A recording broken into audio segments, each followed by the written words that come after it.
പ്രിയ കൂട്ടുകാരെ, നിങ്ങൾ ഇന്ന് കേൾക്കാൻ പോകുന്നത് റാം കെയർ ഓഫ് ആനന്ദി എന്ന സിനിമാറ്റിക് നോവലിൻ്റെ 15ാമത്തെ ഭാഗമാണ്. ഇതിന് മുൻപുള്ള ഭാഗങ്ങൾ കേട്ടിട്ടില്ലാത്ത കൂട്ടുകാരുണ്ടെങ്കിൽ ആ ഭാഗം കേട്ടതിന് ശേഷം ഈ ഭാഗം കേൾക്കാൻ ശ്രദ്ധിക്കുമല്ലോ. അതുപോലെ തന്നെ ചാനൽ ഇതുവരെയും സബ്സ്ക്രൈബ് ചെയ്യാത്ത കൂട്ടുകാരോ ആദ്യമായി കാണുന്ന കൂട്ടുകാരോ ഉണ്ടെങ്കിൽ ചാനലൊന്ന് സബ്സ്ക്രൈബ് ചെയ്ത് സപ്പോർട്ട് ചെയ്യണേ. അപ്പോൾ നമുക്ക് കഥയിലേക്ക് പോകാം. ഞാൻ പറഞ്ഞു കഴിഞ്ഞിട്ടില്ല വെട്രി, ആനന്ദി കണ്ണുകൾ അമർത്തി തുടച്ചുകൊണ്ട് പറഞ്ഞു. തിരമാലകളുടെ ശബ്ദമൊഴിച്ചാൽ കടൽ തീരം ആകെ നിശബ്ദത നിറഞ്ഞു. ഓർമ്മകൾ വീണ്ടെടുത്തുകൊണ്ട് ആനന്ദി തുടർന്നു. ആ സംഭവത്തിന് ശേഷം എനിക്ക് ബോധം വീഴുമ്പോൾ ഞാൻ തമിഴ് പുലികളുടെ സംരക്ഷണയിലായിരുന്നു. എന്നെയും അമ്മയുമൊക്കെ ദ്രോഹിച്ചന്മാരുടെ എല്ലാം തലകൾ വെട്ടിയെടുത്തുവെന്ന് അവരെന്നോട് പറഞ്ഞു. നീലപ്പൂക്കൾ വിടരുന്ന തടാകത്തിനരികിൽ നിന്നും ജീവനോടെ എന്നെ മാത്രമായിരുന്നു അവർക്ക് ലഭിച്ചത്. ആ സംഭവത്തോടെ ശാരീരികമായും മാനസികമായും തകർന്നുപോയ എന്നെ അവർ കഴിയുന്ന രീതിയിലൊക്കെ ശുശ്രൂഷിച്ചു.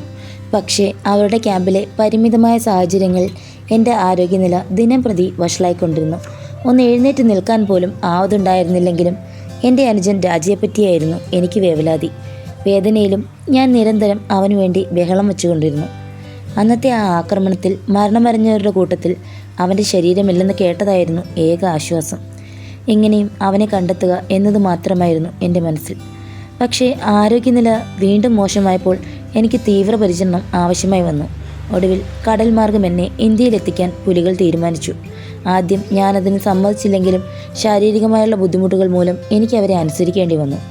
അങ്ങനെ തൊട്ടടുത്തുള്ള രാത്രിയിൽ അവരെന്നെ ഒരു കട്ടിലിൽ കിടത്തി ശരീരത്തിന് മുകളിലായി ഒരു തുണി വിരിച്ചിട്ട് അതിലേക്ക് കുറേ വള്ളിച്ചെടികളും കരിയിലകളും ഇട്ടു. മുല്ലത്തീവിലെ കാടിനുള്ളിലൂടെ സഞ്ചരിക്കുമ്പോൾ ആകാശത്തിലൂടെ ചുറ്റിത്തിരിയുന്ന ശ്രീലങ്കൻ സേനയുടെ ഹെലികോപ്റ്ററിൻ്റെ വെളിച്ചത്തിൽ അകപ്പെടാതിരിക്കാൻ വേണ്ടിയായിരുന്നു അത്. കടൽത്തീരം വരേക്കും നിലത്ത് വയ്ക്കാതെയും അധികമായി ഇളക്കം തട്ടാതെയും അവരെന്നെ ചുമന്നുകൊണ്ടുപോയി. അവിടെ ആളൊഴിഞ്ഞ തീരത്ത് എനിക്ക് വേണ്ടി ഒരു മത്സ്യബന്ധന ബോട്ട് കാത്തുകിടപ്പുണ്ടായിരുന്നു. ആ ബോട്ടിൽ ശ്രീലങ്കൻ തീരം വിടുന്ന നേരത്ത് അപ്രതീക്ഷിതമായി വേലുപിള്ള പ്രഭാകരൻ എന്നെ കാണുവാനായി വന്നു. എൻ്റെ ദയനീയാവസ്ഥ കണ്ട് അയാൾ എൻ്റെ നെറുകയിൽ വാത്സല്യത്തോടെ തലോടി. അച്ഛൻ മാത്രമാണ് എന്നെ അങ്ങനെ സ്നേഹത്തോടെ തലോടിയിട്ടുള്ളത്. ആ നേരത്ത് അപ്പ എന്ന് വിളിച്ചുകൊണ്ട് ഞാൻ ഉറക്കെ നിലവിളിച്ചു. ഇരുട്ടായിരുന്നുവെങ്കിലും അയാളുടെ കണ്ണുകളിലെ കണ്ണുനീരിൻ്റെ തിളക്കം ഞാൻ തിരിച്ചറിഞ്ഞു. എൻ്റെ അനുജനെ എനിക്ക് തിരികെ വേണമെന്ന് ഞാൻ അയാളോട് അപേക്ഷിച്ചു. ധൈര്യമായി ഇന്ത്യയിലേക്ക് പോയിട്ട് വരാനും ഞാൻ തിരികെ എത്തുമ്പോൾ അവനെ എൻ്റെ കൈകൾ തിരികെ ഏൽപ്പിച്ചു തരുമെന്നും അദ്ദേഹം എനിക്ക് വാക്കു തന്നു. ഒടുവിൽ ശ്രീലങ്കൻ തീരത്തു നിന്നും എന്നെയും കൊണ്ട് ആ ബോട്ട് പുറപ്പെട്ടു. ജീവിതത്തിൽ അന്ന് ആദ്യമായിട്ടായിരുന്നു ആഴക്കടലിലൂടെ ഞാൻ സഞ്ചരിക്കുന്നത്. കടലിൻ്റെ മണമേറ്റ് ഒരുപാട് തവണ ഞാൻ ഛർദ്ദിച്ചു. ശരീരത്തിന് ഇളക്കം തട്ടിയപ്പോൾ തുടയിലൊക്കെ വീണ്ടും നനവ് അനുഭവപ്പെട്ടു. ഒടുവിൽ ആകെ തളർന്ന് ബോട്ടിലായി മലർന്നു കിടക്കുന്ന സമയത്ത് ആകാശത്തെ നക്ഷത്രങ്ങളെ ഞാൻ വ്യക്തമായി കണ്ടു. അവയ്ക്കെല്ലാം എണ്ണിയെടുക്കാൻ കഴിയുന്നത്രയും തെളിച്ചമുണ്ടായിരുന്നു.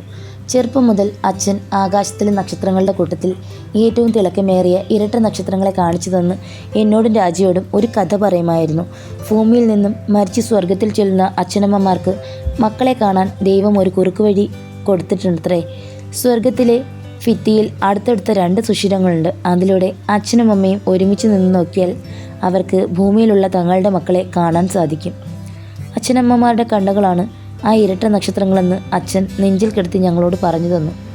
അന്ന് ആ കഥ കേട്ടപ്പോൾ ഞാൻ അത്ര കാര്യമാക്കിയിട്ടില്ലെങ്കിലും കടൽ യാത്രയിൽ ആകാശത്തിലെ ഇരട്ട നക്ഷത്രങ്ങളെ നോക്കി ഞാൻ എൻ്റെ സങ്കടങ്ങൾ പറഞ്ഞ് ഉറക്കെ കരഞ്ഞു.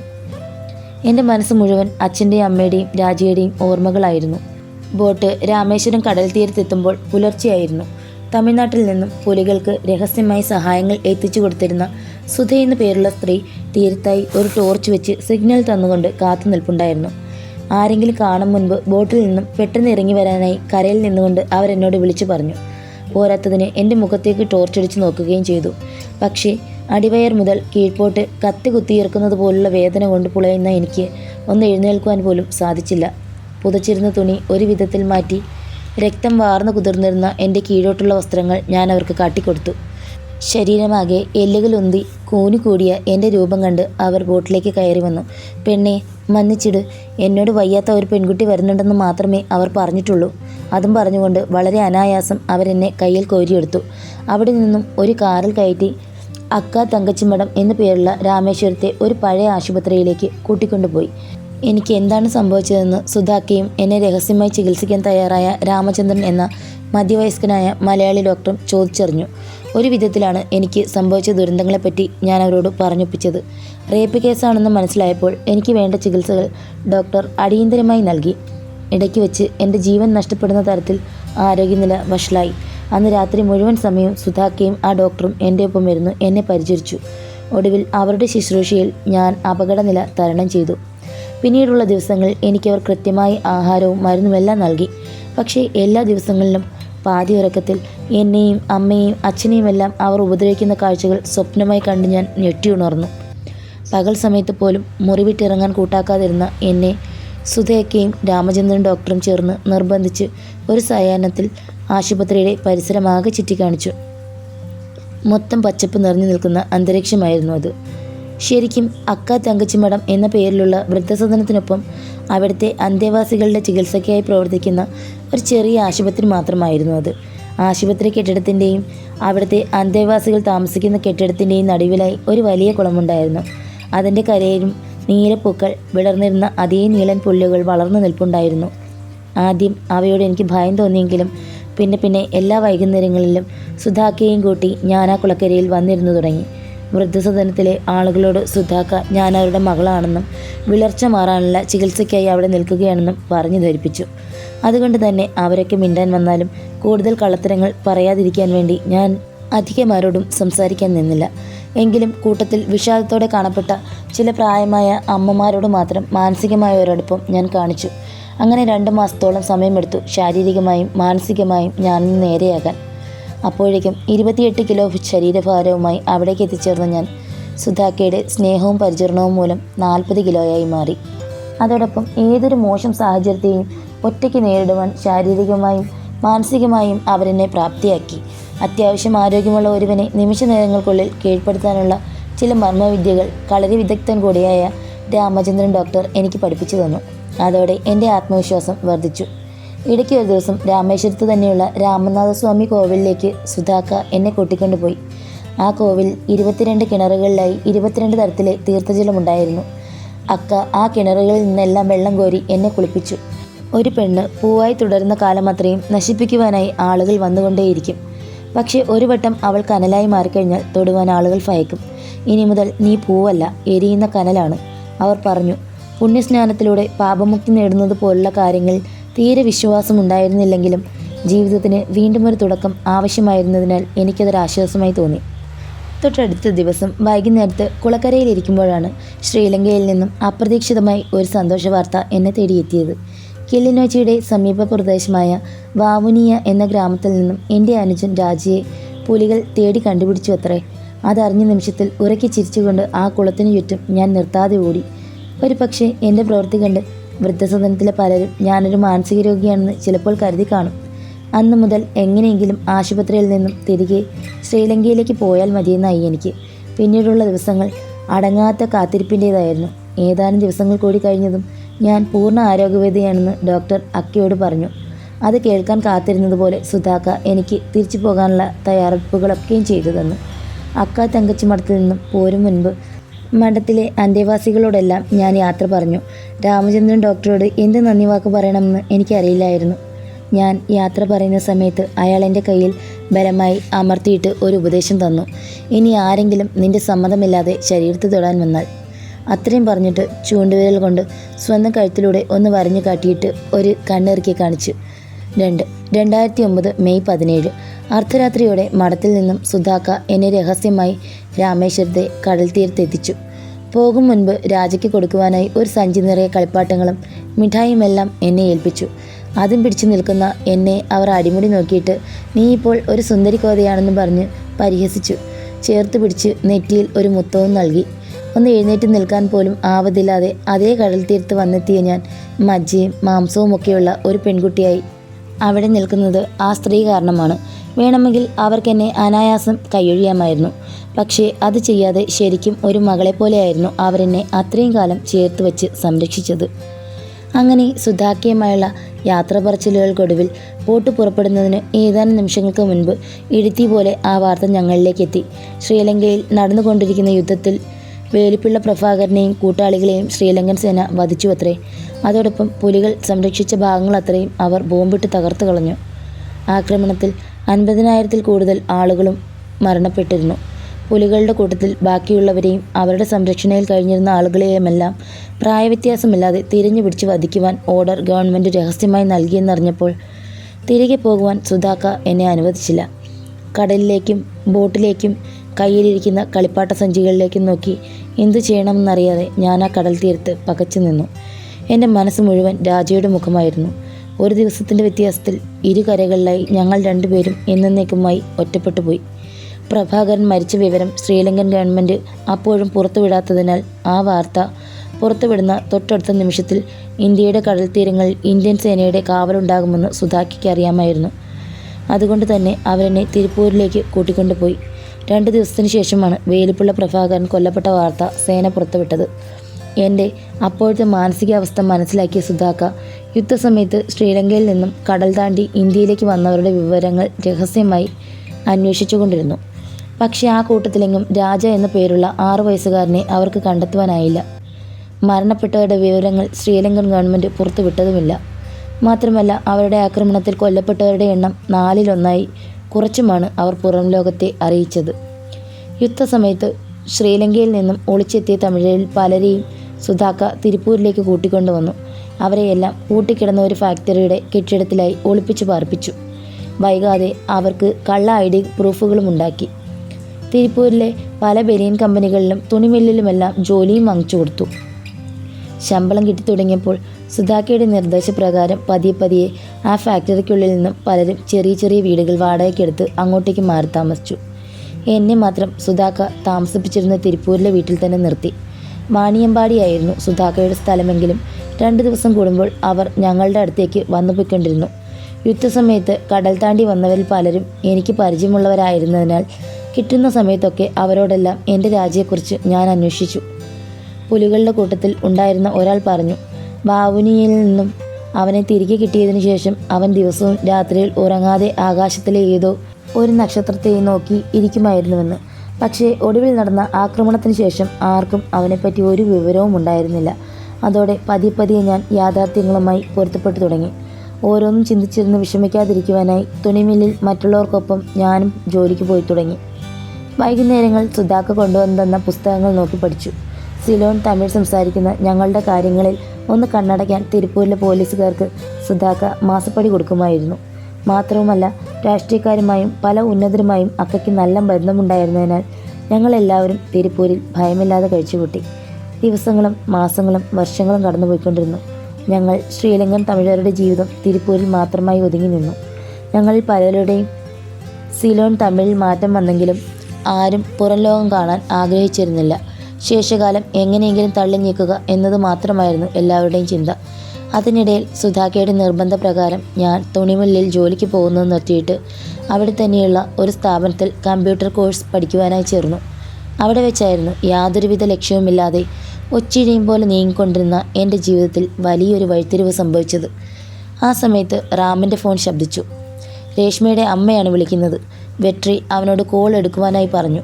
ലാസ്റ്റ് ബെല്ലിൽ റാം കോൾ അറ്റൻഡ് ചെയ്ത് ലൗഡ് സ്പീക്കറിലിട്ടു. Hello aunty. റാം, ഒരേ ഒരു കാര്യം അറിയാൻ വേണ്ടി മാത്രമാണ് ഞാനിപ്പോൾ നിന്നെ വിളിക്കുന്നത്. എന്തു പറ്റി ആൻറ്റി? ആ പെണ്ണിലെ ആനന്ദി, അവളുടെ വീട് വാണിയമ്പാടിയിലാണെന്ന് നിനക്കറിയാമായിരുന്നോ ഇല്ലയോ? ഏയ് ഇല്ല, എനിക്കറിയില്ല. എന്താണ് സംഭവം? അവൻ തപ്പിത്തടഞ്ഞ് ചോദിച്ചു.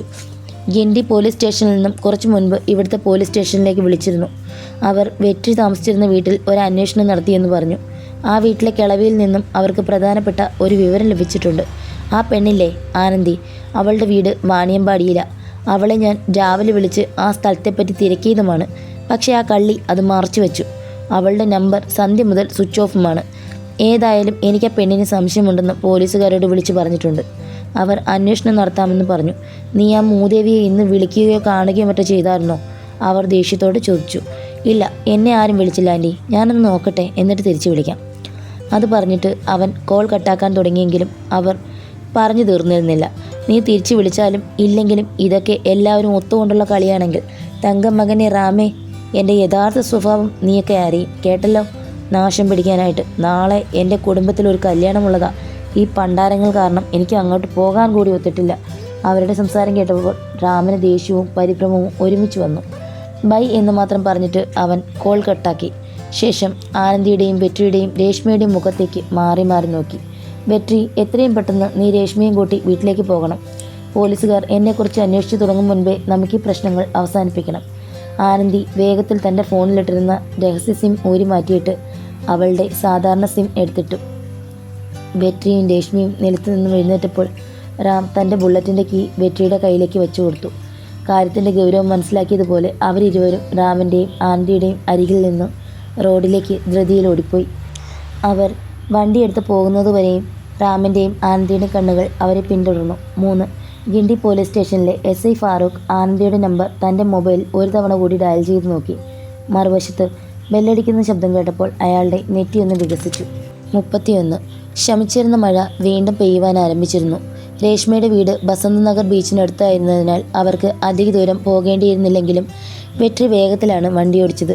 വെട്രിയുടെയും രേഷ്മയുടെയും വീടെത്തുമ്പോൾ ഗേറ്റിന് പുറത്ത് ഒരു സ്വിഫ്റ്റ് കാർ മഴ നനഞ്ഞു കിടപ്പുണ്ടായിരുന്നു.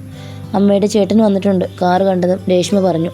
വെട്രി വീടിൻ്റെ മതിൽക്കെട്ടിനുള്ളിലേക്ക് ബൈക്ക് ഓടിച്ചു കയറ്റിയപ്പോൾ കാർ പോർച്ചിൽ അവരുടെ അപ്പയും രേഷ്മയുടെ അമ്മയും അമ്മയുടെ ചേട്ടനും ഭാര്യയും വെട്രിയുടെ സമപ്രായക്കാരനായ അവരുടെ മകനും നിൽപ്പുണ്ടായിരുന്നു.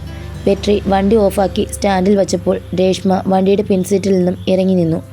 അവൾ ആകാംക്ഷയോടെ അമ്മയെയും അപ്പയെയും അവളുടെ മാമൻ്റെ കുടുംബത്തെയും ഉറ്റുനോക്കി. അമ്മ മഴയിലേക്ക് ഇറങ്ങി ബൈക്കിനരികിലേക്ക് ഓടിച്ചെന്നു. അവർക്കരികിലേക്ക് എത്തിയതും അമ്മ വെട്രിയുടെ മുഖം മടച്ച് ഒരടി കൊടുത്തു. എന്നിട്ട് അവൻ്റെ ഷർട്ടിൽ ബലമായി പിടിച്ചു വലിച്ച് അവനെ വണ്ടിയിൽ നിന്നും നിലത്തേക്ക് ഉന്തിയിട്ടു. എറിവാക്ക് പറഞ്ഞുകൊണ്ടാണ് അവരാരംഭിച്ചത്. എൻ്റെ മനസ്സമാധാനം ഇല്ലാതാക്കാൻ വേണ്ടി നിൻ്റെ അമ്മ ആണോടാ ഇതൊക്കെ നിന്നെക്കൊണ്ട് ചെയ്യിപ്പിക്കുന്നത്? ഇനി നീ എൻ്റെ മകളെ കൊണ്ടുപോയാലാ? അവർ അവരുടെ സകല ദേഷ്യവും തീർത്തുകൊണ്ട് അവനെ വീണ്ടും വീണ്ടും അവൻ്റെ ശരീരത്തിൽ അങ്ങിങ്ങടിച്ചു.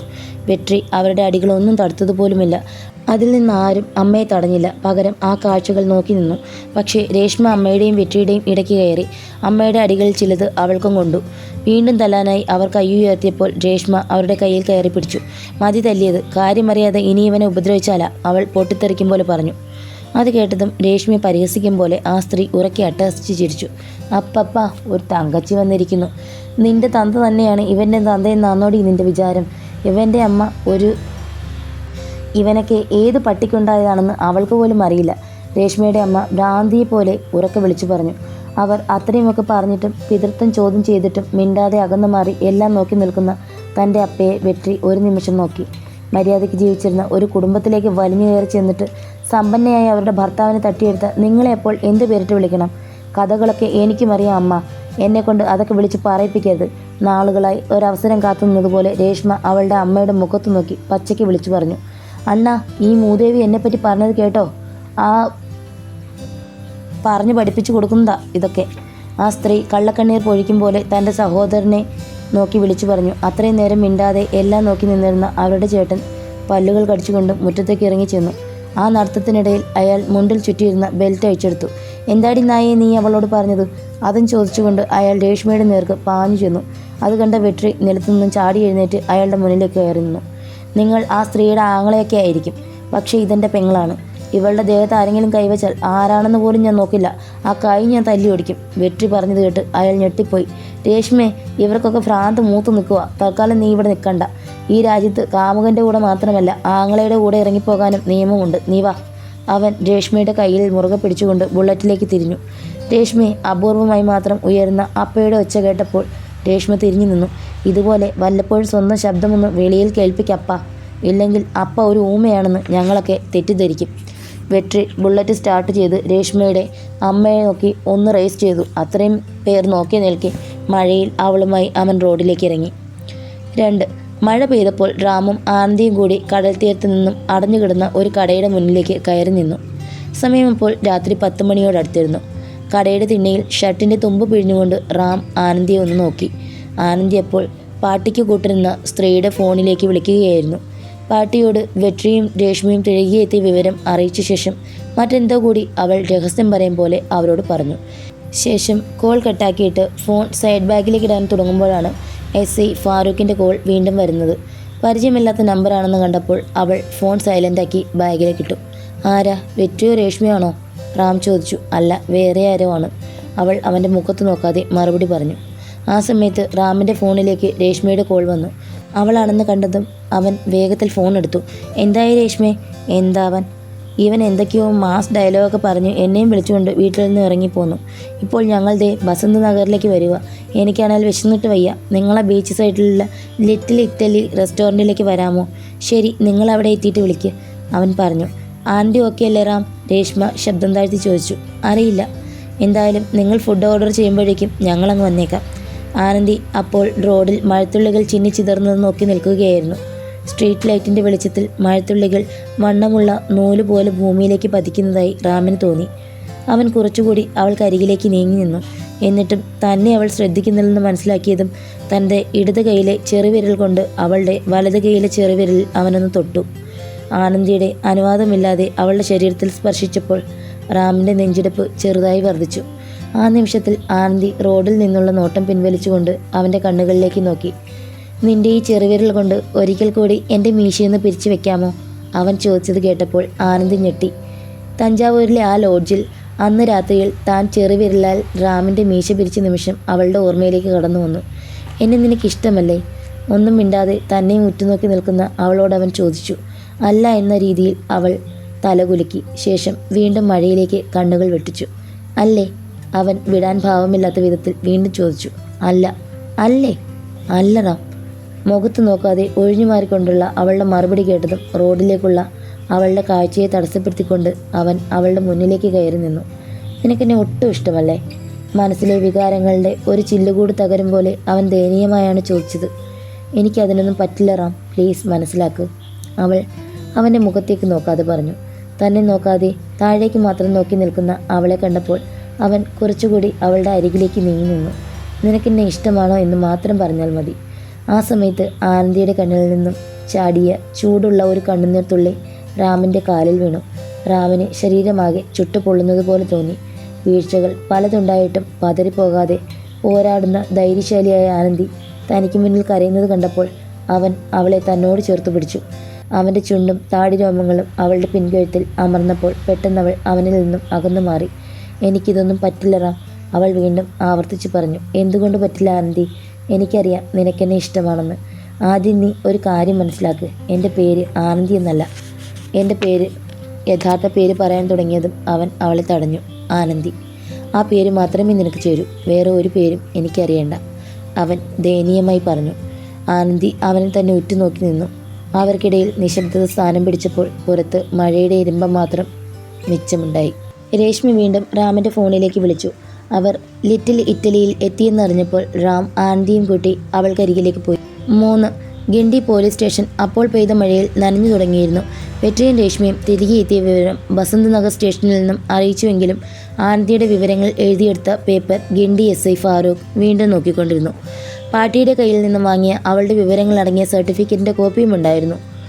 ഒരു വീട്ടിൽ പേയിങ് ഗസ്റ്റായിട്ട് നിൽക്കുന്ന ജോലിയുള്ള ഒരാൾ ആധാർ കാർഡോ വോട്ടേഴ്സ് ID യോ ഒന്നും കൊടുക്കാതെ അഡ്രസ് പ്രൂഫായി സർട്ടിഫിക്കറ്റ് കൊടുത്തതാണ് അയാൾ സംശയമുളവാക്കിയത്. കൂടാതെ 10ഓളം തവണ അയാൾ ആനന്ദിയുടെ ഫോണിലേക്ക് വിളിച്ചിരുന്നു. അവൾ കോളുകൾ എടുക്കാതിരിക്കുന്നത് കൂടി കണ്ടപ്പോൾ അയാൾക്ക് ആ ഒരു സംഭവം അങ്ങനെ വിടുവാൻ തോന്നിയില്ല. The Chennai academy, Nungambakkam. അയാൾ ആനന്ദി ജോലി ചെയ്യുന്ന സ്ഥാപനത്തിൻ്റെ പേര് ഒരിക്കൽ കൂടി വായിച്ചു. കതിർവേൽ. അയാൾ തൻ്റെ ഓഫീസ് മുറിയിൽ ഇരുന്നു കൊണ്ട് ഉറക്കെ വിളിച്ചു.